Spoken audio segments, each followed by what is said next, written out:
Salam sejahtera Malaysia, denyut nadi suara rakyat bergema di channel ini.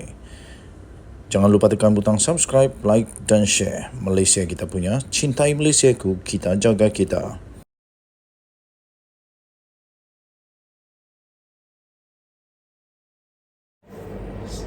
Salam sejahtera Malaysia. Wow, ini pengumuman daripada PDRM yang paling mengejutkan. Ini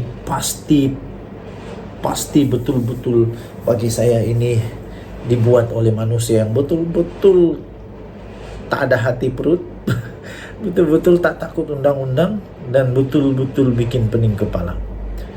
Bayangkan saja dalam 6 hari saja 2,2 juta lesak daripada hmetro.com.my 2,2 juta ringgit Malaysia lesak dalam tempoh 6 hari.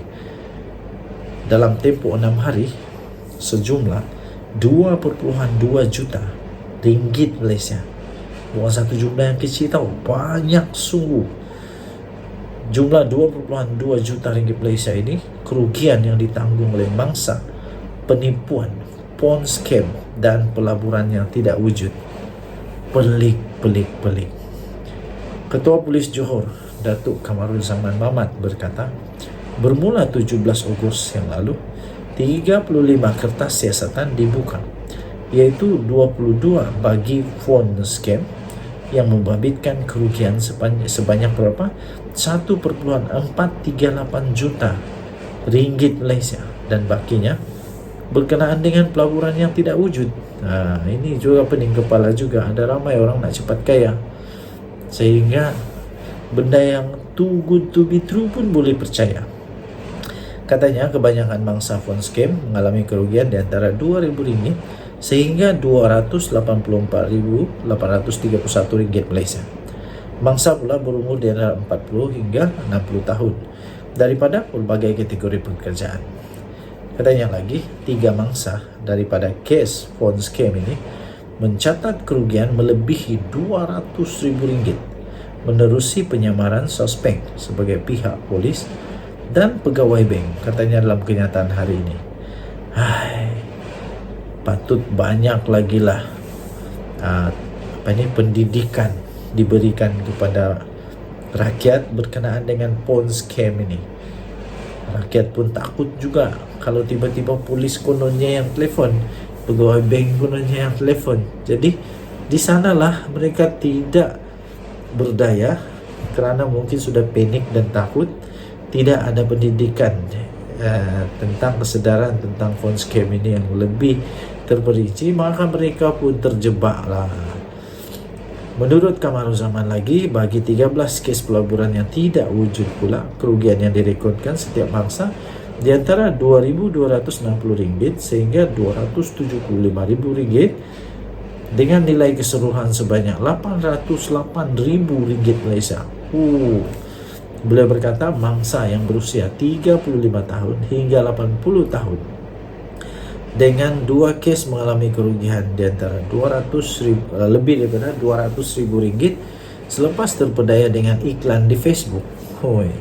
Suspek menggunakan Facebook dan Telegram untuk mempromosikan pelaburan dengan janji pulangan lumayan. Malah sedikit juga berkongsi testimoni pelaburan yang berjaya dengan pulangan tinggi untuk menarik mangsa. Mangsa pula hanya menyedari ditipu setelah mereka tidak menerima sebarang pulangan dan dikeluarkan daripada grup pelaburan itu, katanya. Beliau berkata, kes penipuan berkenaan disiasat mengikut Seksyen 420 Kanun Kesiksaan dan menasihati orang ramai agar lebih berwaspada dan sentiasa mendapatkan info sahih berkaitan modus operandi sindiket penipuan di laman sosial Jabatan Siasatan Jenayah Komersial JSJK.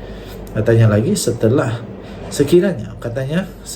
telah menjadi mangsa penipuan, sila hubungi National Scam Response Center NSRC di talian 997 bagi menyekat pengaliran keluar wang ke akaun suspek, katanya. Denyut nadi suara rakyat bergema di channel ini. Salam sejahtera Malaysia, denyut nadi suara rakyat bergema di channel ini.